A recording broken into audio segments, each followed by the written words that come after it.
All right, guys, it's time to take a look at the MeisterSinger Salthora Meta X.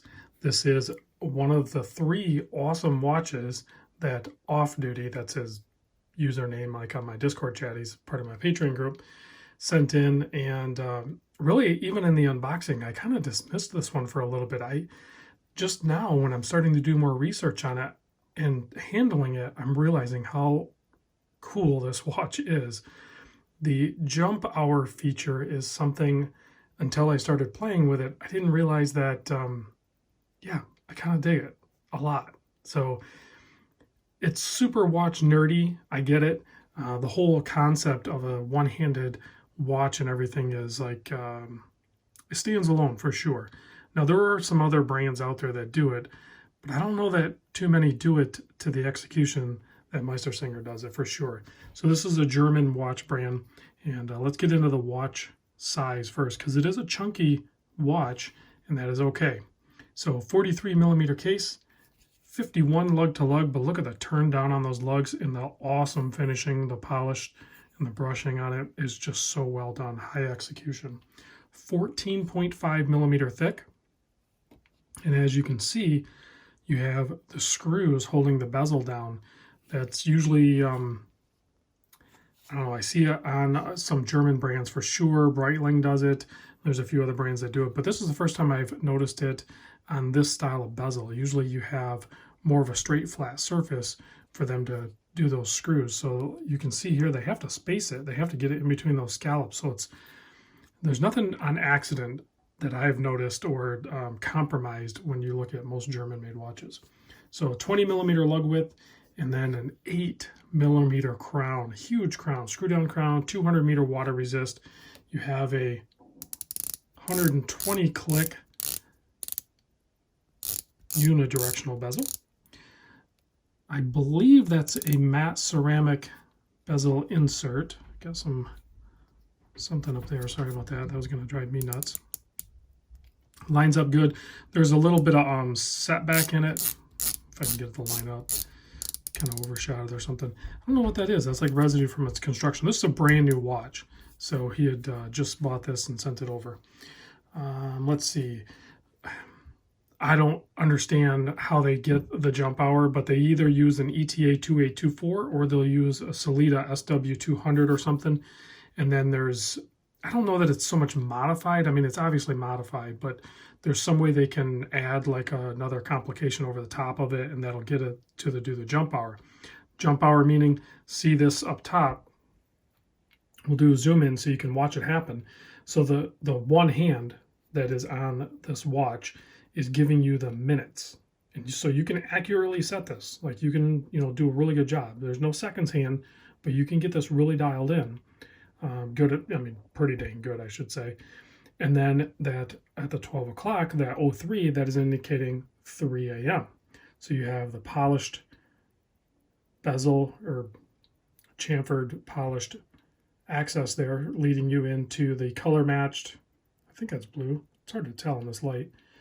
And then as you crest the 60-minute mark, you're going to see it just instantly snap over. So don't blink.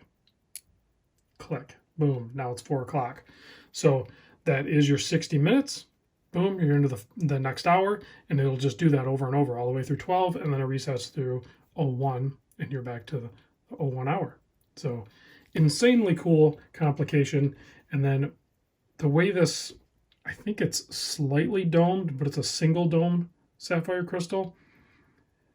When I look at this, it's hard until you get to extreme angles. It kind of reminds me of those oil-filled watches. That was one thing I noticed right away.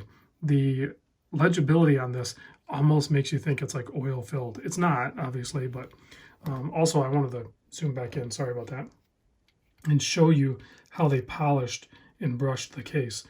Where they did it, how they did it, it just adds some serious definition to the case and breaks it up. I think it makes it look maybe a little bit smaller than it really is. I mean, it's a pretty big watch. Here's a look at the case back. 200 meter water resist, all that good stuff. 20 bar Swiss made. I thought it was German made. I guess it's Swiss made. German company, I guess? I don't know. See, I don't know much about the brand, to be honest with you. Interesting leather strap, too. It's like kind of glossy feeling. So let's put this on real quick. Check it out, see what it looks like on my 7 1/4 inch wrist. The strap is gonna need some breaking in for sure.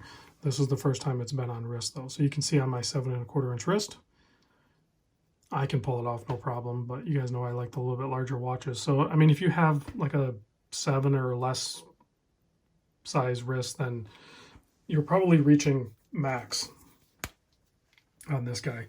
But this is a full-on, more sporty diver, configuration. They have some other models that are a little thinner. I've had one other on the channel, and that was definitely a smaller, less chunky type watch, but insanely cool. I mean, that jump hour feature is just ridiculous. Let's check the lume, because I read that the lume could be better than it is, but the pictures I was looking at, it looked pretty cool.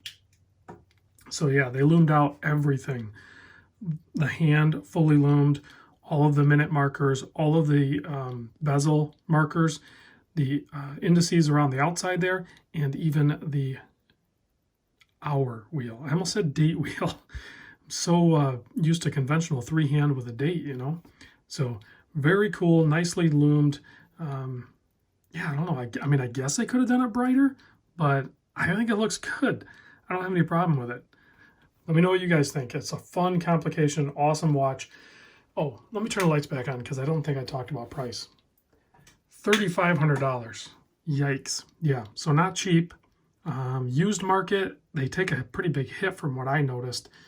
Used market, I actually found one of these on, I think, Reddit for like $1,400 or something. Ouch. I mean, I don't know what kind of discounts they are over the 30. I imagine 3,500 is the retail, probably not buying them at 3,500. So I don't know what they're selling for directly from the ADs and then how much of a hit there is, but it seems like there's definitely a hit. There is one other model, they call it, it's exactly the same, except for they call it the transparent, and it has, you can see through the front dial. So you can see the jump hour mechanism in there. I'll see if I can find a picture that I'm allowed to use and put it in here. If not, I'll just put a link to a transparent either video or picture or something down in the description. That one's pretty slick too. It's fun to look at, but it's not as easy to read like this one is. So, all right guys, thanks for watching. I'll catch you on the next vid.